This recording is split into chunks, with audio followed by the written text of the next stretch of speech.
ఈరోజు మేము మీకు చూపించబోయేది ఒక హృదయాన్ని కదిలించే ఆలోచనాత్మకమైన సంఘటన. ఒక చిన్న పిల్లవాడు మరణం యొక్క సరిహద్దులో ఉన్నాడు. అతని చివరి క్షణాల్లో దేవదూతలను చూసిన అనుభవం గురించి. ఈ కథలో ఆ పిల్లవాడు మరణశయ్యపై ఉన్నాడు. అతని పక్కన అతని తండ్రి ఉన్నాడు. ఈ పిల్లవాడు అకస్మాత్తుగా తన తండ్రితో ఇలా అంటాడు, నాన్నా, నాకు 2 దేవదూతలు కనిపిస్తున్నారు.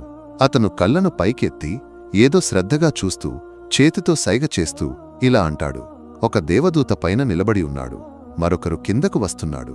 తండ్రి బిడ్డను ఓదార్చడానికి ప్రయత్నిస్తాడు. కాని బిడ్డ కళ్ళు ఆకాశం వైపు తదేకంగా చూస్తున్నాయి. బహుశా అతనికి ఇప్పటివరకు కనిపించని ఒక అద్భుత లోకం తెరుచుకుని ఉండవచ్చు. ఈ క్షణం ఒక మనిషి జీవితంలో అత్యంత నిర్ణయాత్మకమైన క్షణం. బిడ్డ ఇలా చెప్పిన వెంటనే అతని ఆత్మ శరీరాన్ని విడిచిపోతుంది.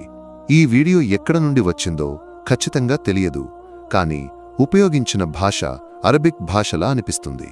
బహుశా ఏదో ఒక అరబ్ దేశం నుండి వచ్చి ఉండవచ్చు. మనందరికీ తెలుసు, మరణం ఒక సత్యం. ఒకరోజు అది మనలను వెతుక్కుంటూ వస్తుంది. ఈ బాధ్యతను అల్లాహ్ కొన్ని దేవదూతలకు అప్పగించాడు. వారి నాయకుడు హజ్రత్ ఇస్రాయిల్ అలైహిస్సలాం. ఒక విశ్వాసి యొక్క మరణ సమయం సమీపిస్తున్నప్పుడు అతనికి కొన్ని సంకేతాలు కనిపించడం ప్రారంభమవుతుంది. సాధారణ మనుషులకు కనిపించని విషయాలు అతనికి దర్శనమవుతాయి. ఈ బిడ్డ కథ లాంటిది.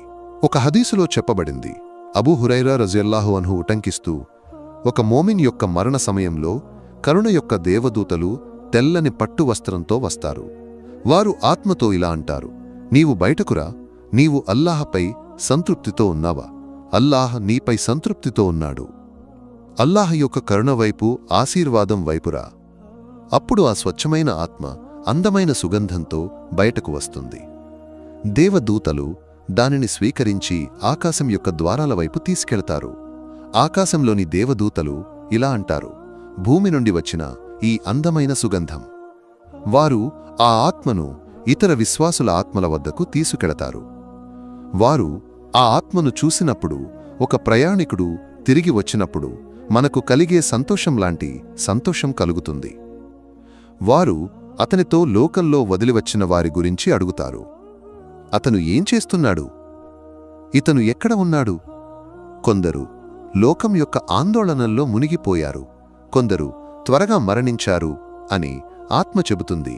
కాని ఒక అవిశ్వాసి యొక్క మరణ సమయంలో శిక్ష యొక్క దేవదూతలు కుళ్ళిపోయిన వస్త్రంతో వస్తారు. వారు ఇలా అంటారు, నీవు బయటకురా, అల్లా యొక్క శిక్ష వైపు. నీవు నీ రబ్బుపై అసంతృప్తితో ఉన్నావు, రబ్బు నీపై అసంతృప్తితో ఉన్నాడు. అప్పుడు ఆ ఆత్మ కుళ్ళిన శవం యొక్క దుర్గంధంతో బయటకు వస్తుంది. స్నేహితులారా, ఈ కథ నుండి ఒక విషయం స్పష్టమవుతుంది, మరణం ఒక సత్యం. దానికి ముందు మన జీవితాన్ని మంచి పనులతో జీవించాలి. అల్లా మన అంతాన్ని విశ్వాసంతో ముగించాలని ప్రార్థిద్దాం. ఆమీన్.